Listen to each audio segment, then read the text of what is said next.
My name is David Baker. I'm the chaplain at the Murray County Jail, and I want to tell you a little bit about what's going on and then ask for your help for some things that we have planned. I've been volunteer here over 22 years, been the full-time chaplain a little less than a year, and it's exciting to see the things going on and helping the guys that we need to get to help. We have instituted a lot of classes here now. We have Financial Peace University. We're graduating our third class. The guys love the class and realize how important it is that they need. We have an entrepreneur class that we've taught, teaching them how to start a legitimate business to be able to help take care of their needs and their family. We have a GED. We've had almost 50 residents get their GEDs, and that's so big because experts say that it is harder to get a job without a GED than it is to get a job with a felony. It's easier with a felony on your record to get a job than without a GED. So we've had almost 50 residents here get their GEDs. That's been exciting. We have a dad's class. It's great. We have an anger management course that we teach. We're partnering with a lot of people that come in and mentor and teach and help. And there's some great things going on. And so one of the things we need to do is to be able to raise some more funds so we can do more. It's sad, but as you know, in this world, things cost money. And some of the needs that we have for the guys is transitional housing. We're working with Place of Hope. Mike Coop's a great guy, and he is committed to help us to be able to get these guys in a good facility. He's got some room and he takes us, but I probably have 40 applications waiting there with them. There's opportunities to be able to get some more transitional housing where when guys get out of jail, they have a place to go that's safe, that's good, who can help them to fix the things in their life and never come back here. Some of the people that I work with get out of here, and when they get out, the only place they have to go is back to their friends who are doing wrong, or sadly, their family. We have this also doing wrong. I've had one guy, one of the best guys I've ever worked with. He was doing a Bible study in here every day, praying with them, winning them to Christ, teaching them, making sure they got Bibles and help. And when he got out, the only place that he was in for child support, he had problems with drugs in the past. But when he got out, the only place he had to go was back to his home, where his mother is a drug dealer, his brother's a drug dealer. Both of them have been in jail in the last couple months also. And it's very hard when around you there are drugs every day. It's very hard for them to say no to that. He ended up coming back to jail. What we'd like to do is to be able to try to work with some transitional housing so the guys have a good place to go when they get out to help them recover in their life. That's going to cost some money. We also want to be able to help the guys when they get out with some funds. Many times a guy needs to buy some clothes. We had a guy that just got out. He had a job, but he needed steel-toed boots, and he could not start work without those steel-toed boots. And his size was 15 to 16 is the size he needed.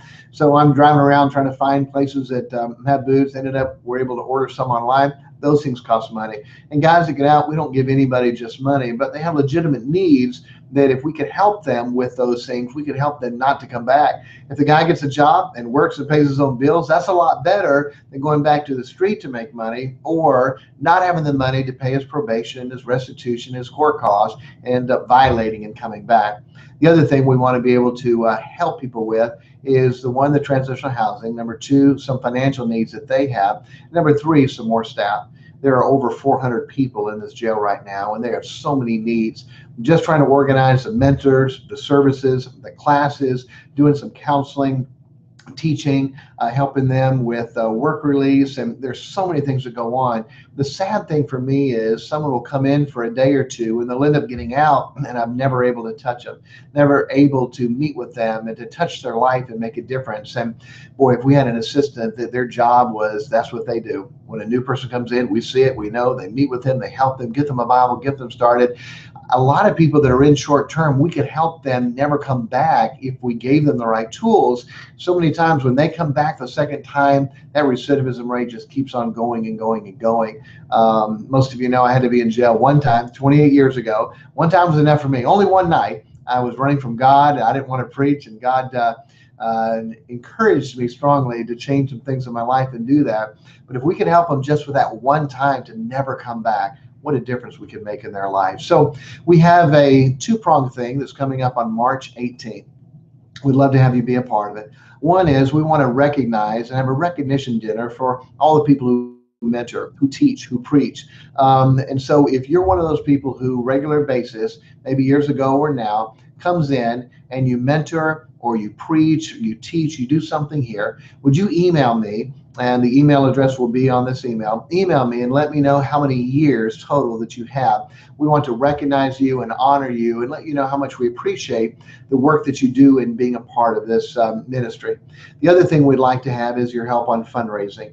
It is a massive undertaking to try to do everything that needs to be done here. And if we had some partners who could help us with that, we're also going to have some fun doing it. It would be great. We're having a fundraiser called Jail and Bail Fundraiser. Jail and Bail.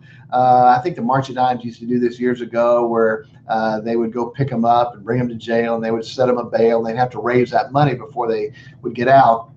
We're going to do that for Murray Chaplain Ministries, and we would love to have a few dozen people who would be willing to be a part of that with us. In this email, there'll be a link where you can go and set up your account. It's very simple. It's very easy. The technology is amazing. We worked through it the first time the other day.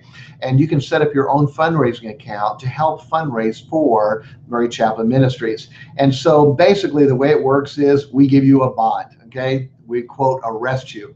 And what you do is you let your friends and family know, look, I didn't do anything wrong. Really? No, I didn't. This is a fundraiser for Murray Chaplain Ministries, but I have a bail of $600. Can you help me raise that so I can get out?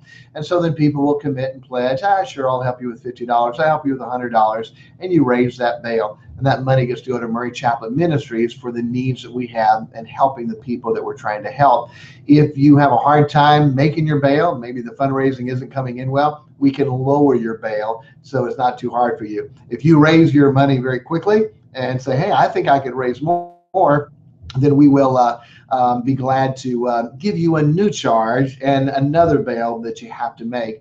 And so we're going to have some prizes for people, for the ones who are able to raise the most. We're also going to have some fun with that. And you can do that on your own for the next couple weeks before the day, or you can meet us. We'll be at First Family from 11 until 6. The meal will be at 5, but from 11 to 6, and we'll help you. We'll help you set it up. We'll take a picture of you. We'll help you send it out to all your friends, help you call the friends, help you with a script. We'll help you between now and then also. But that day, there'll be a fun and a buzz of doing that. So we would love to have a few dozen people to partner with us for this Jail and Bail fundraiser. So the link there shows you how to get started. If you have a question about it, email me. Myself or one of the board members would be glad to help you to get this set up. God bless you. Thank you so much for your part in this ministry, for supporting us in your prayers, in your finances, in your teaching, in your preaching, any help that you do. We appreciate it. Without you, we could not do and accomplish the things that we're doing.